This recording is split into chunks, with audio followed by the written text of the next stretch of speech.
Habib Bourghiba, born in 3 August 1903 in Monastir and died in the same location. He is the first president of Tunisia. He brought betterment of the country by leading resistance against the French. One cannot deny the mortality of the man who offered a hand to his people, who had the option to abandon it and lead a better life outside of Tunisian borders. Habib was the final child of Ali Bourghiba. Ali gave significant importance to the education of his children, which is a good sign of good parenting. If you want a good populace, you need democracy. If you want democracy, you need an educated populace, which brings about independence, work ethics, prosperity, freedom, communication, etc. in terms of virtues. In page 28-29 from the book Bourghiba by Sophie Bessis et Souhair Belhassan, it says that Bourghiba was brought up among women, and thereby he witnessed the disproportional gap that societal culture imposes between men and women. In 1913, his father sent him to a primary school. The same year his mother died and he was 10 years old. Bourghiba passed his elementary school and pursued middle school studies. Habib's grades were low, and this was exacerbated by World War I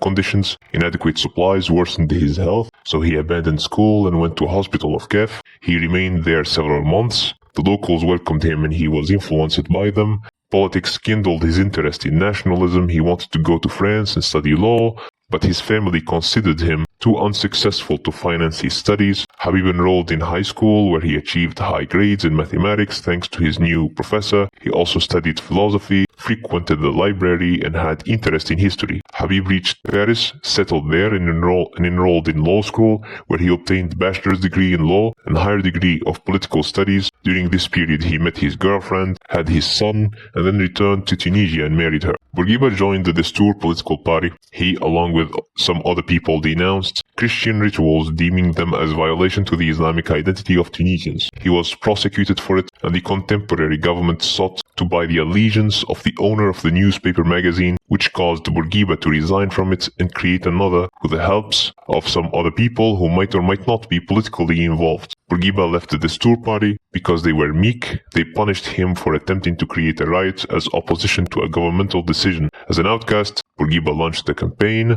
with the help of his friends to promote their political viewpoint. The Destour launched a smearing campaign and returned to hamper the willingness of people to take Bourghiba seriously. Later, Bourghiba founded a new version of the Destour party where members called for national independence. Consequently, the French government sought to put leaders of the Destour party in prison. Bourghiba was caught, and soon his peers blamed him for the unfortunate outcome. In 1983, corruption was rampant and economy was suffering. Subsidies were revoked, which caused bread costs to rise, and consequently riots occurred and some rioters were killed. But then the revocation of subsidies was cancelled. Nepotism allowed the rise of Islamic holds, so Bourghiba sought the help of Zain al-Abidin Ben Ali, and ultimately Ben Ali replaced him by means of a coup.